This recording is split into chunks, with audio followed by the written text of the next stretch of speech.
Goeiedag! Good day, fellow South Africans and citizens of the world.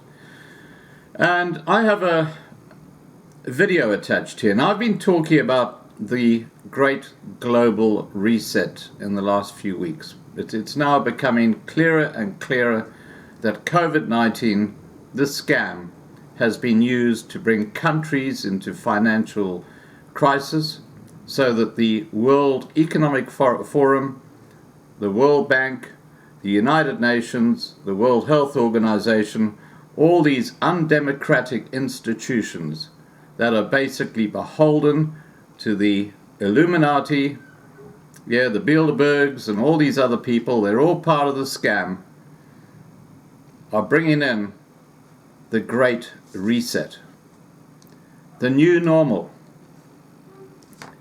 And the new normal is not a pretty picture. It's where you become basically, and your family, everyone, every human on earth, apart from the elite, become basically slaves.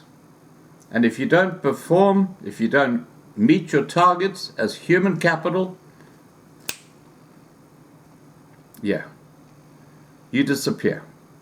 This is not called human rights, but this is how they're bringing it out through the mantle of human rights. It is the greatest travesty, the greatest scam ever in the history of humanity.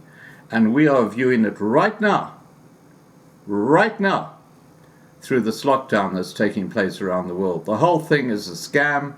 It's all there to basically just imprison us underneath the new normal, the Great Reset, where you will own nothing and you will be beholden, as I've said before, to that elite group, and your whole lives will be monitored by artificial intelligence.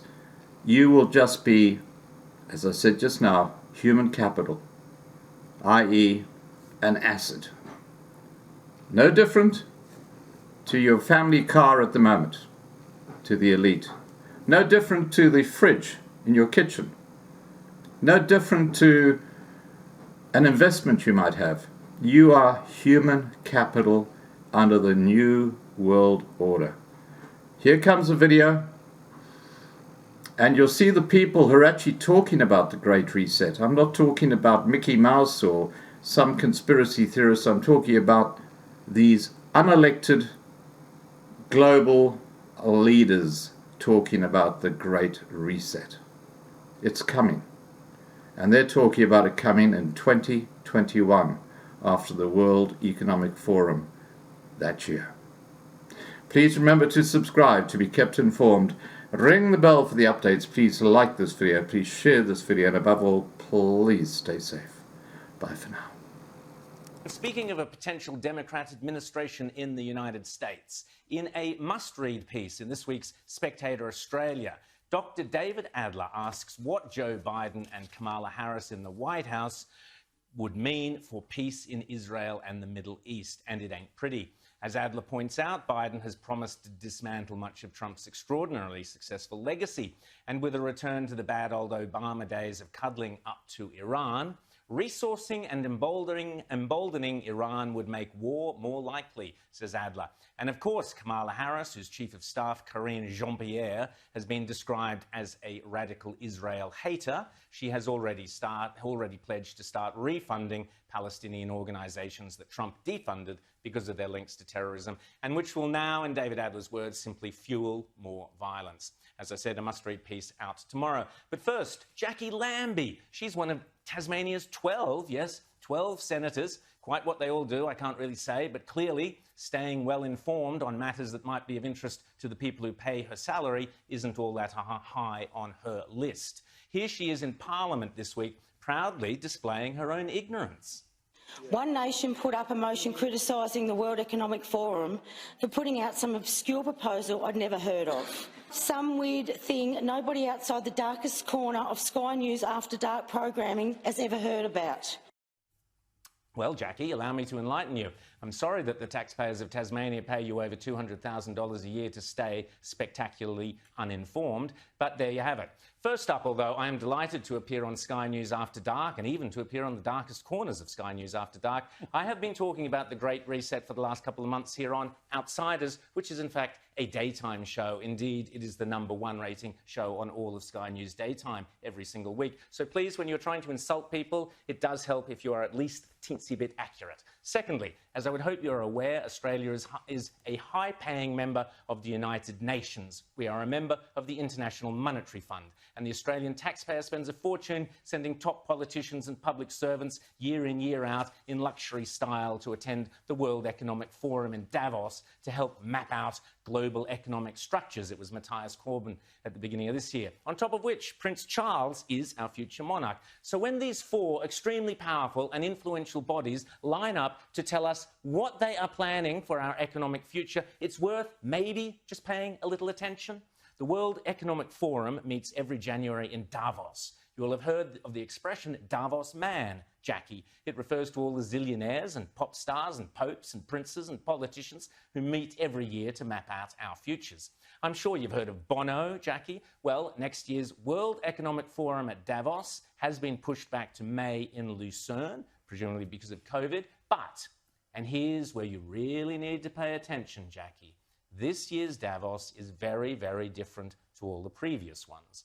The World Economic Forum, along with the United Nations, along with the International Monetary Fund, and along with any number of prominent globalist organisations and powerful individuals, including Prince Charles, together have jointly promised that the 2021 World Economic Forum will be used to introduce, via a vast network of connected big tech corporations, online activist movements and compliant local and national governments, something they call the Great Reset. This isn't some Sky After Dark fantasy conspiracy theory, Jackie. It is a global commitment they have made to use the panic and fear generated by the coronavirus as a means to reshape all our economies and laws and move to a new form of capitalism that focuses on net zero emissions, to use all the tools of COVID to tackle climate change. You might think this is a great thing. You might think this is a terrible thing. But what is unforgivable, Ms. Lambie, is for you not to think about it at all. If implemented successfully, the Great Reset will undeniably and deliberately have extreme and possibly dire repercussions for every single one of your constituents. Ignorance, Senator, is no excuse. Already, the Great Reset is being widely advertised on posters and in ads across the UK and Europe, and no doubt will be here before too long.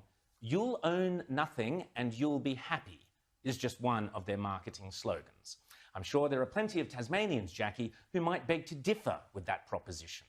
So let me fill in the blanks for you, Jackie. The plan involves replacing shareholders of big companies with stakeholders who happen to be left-wing bureaucrats and climate change zealots. Replacing mum and dad small businesses and private enterprises with big tech and big business. Mrs. Kafup's share portfolio is out. Greta Thunberg's zero emissions are in. Democracy and free enterprise go out the window. Totalitarian government control slides in through the back door. But remember, it's not only a great reset, it's a great deception. Because in order to get everyday people like you and me, Jackie, to surrender many of the rights and freedoms we currently take for granted, the repeatedly stated aim of these organisations is to deliberately use COVID as an excuse, to use all the political and authoritarian tools, as Prince Charles puts it, that are currently being used around the world to eradicate the virus, such as lockdowns, exclusion zones, forced closure of businesses, heavy fines, making protesting illegal, and so on, but now to eradicate carbon emissions.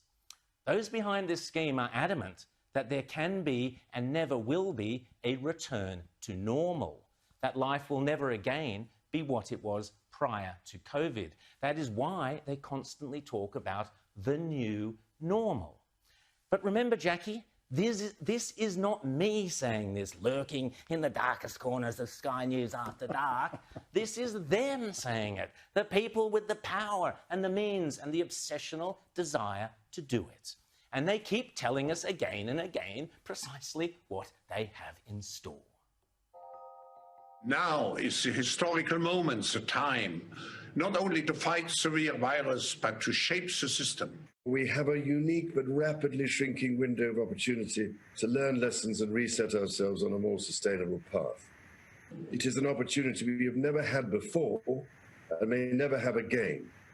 So we must use all the levers we have at our disposal, knowing that each and every one of us has a vital role to play. The Great Reset is a welcome recognition that this human tragedy must be a wake-up call. It is imperative that we reimagine, rebuild, redesign, reinvigorate and rebalance our world. Rebalancing investment, harnessing science and technology, and advancing the transition to net zero emissions, all elements of the Great Reset, are fundamental to building the future we need. And if it's still not clear, Jackie, maybe Santa could pop this little gem into your Christmas stocking. The book written by World Economic Forum boss Klaus Schwab himself, setting out precisely how the most powerful forces in the world are lining up to use the COVID-19 crisis as a pretext for introducing a new climate change-focused one world economy that will strip away property rights and basic democratic rights. They are not hiding this stuff, Jackie. They are shouting it from the rooftops. Even more reason why your ignorance is inexcusable. Indeed, here's Prince Charles only a couple of days ago wearing a poppy and disgracefully using the symbolism of Remembrance Day to push this same eco-fascist, globalist, totalitarian agenda. With the urgency required, I hope, ladies and gentlemen, you will join me to drive a new Marshall-like plan for nature, people and planet, led by the private sector, to align our collective efforts and resources for the highest possible impact. We need a shift in our economic model that places nature and the world's transition to net zero at the heart of how we operate, prioritizing the pursuit of sustainable, inclusive growth in the decades to come. There is hope that we can transform the situation, but I'm afraid we are literally at the last hour, and there is real urgency for action. Literally at the last hour, a bit of hyperbole. On a side issue, Prince Charles is now acting in a flagrantly political manner, aligning himself with the global political and business agenda reeking of oligarchies and fascism. This makes Prince Charles clearly unfit for the role of monarch of Britain or Australia, and the Queen must remove him now from the line of succession. This has gone far beyond a joke, and Prince Charles is now no better than the repellent Extinction Rebellion activists who likewise desecrated Remembrance Day by using it for their own shoddy global warming activism. But back to the Great Reset, the World Economic Forum boasts on its website that the only acceptable response to the COVID crisis is to pursue a great reset of our economies, our politics, and our societies. Nothing ambiguous about that, Jackie. And so I say, well done to One Nation's Senators Pauline Hanson and Malcolm Roberts for being concerned enough to raise this issue in our federal parliament where it should be raised and where it should be debated. Last week, Senator Hanson put forward a motion for the Australian Parliament to reject the Great Reset. Pretty simple, nothing to lose there. Just simply say, thanks Klaus, but nein danke, it's not for us, and we won't be sending anyone to this year's World Economic Forum. Danke schön. Win-win. Josh, you'll save a fortune in airfares and luxury accommodation all at the same time. Yet, despite the abhorrence of the Great Reset agenda, every single member of Parliament, federal Parliament, from the Liberals to the Nationals to the Greens, voted against Pauline's proposal. Shame on every single parliamentarian, from the Prime Minister to Jackie Lambie, for either being too lazy or too ignorant to understand this proposed assault on our democratic way of life, or worse, for giving it the nod. Shame on you all. You are unworthy of the trust put in you by the freedom-loving people of this country.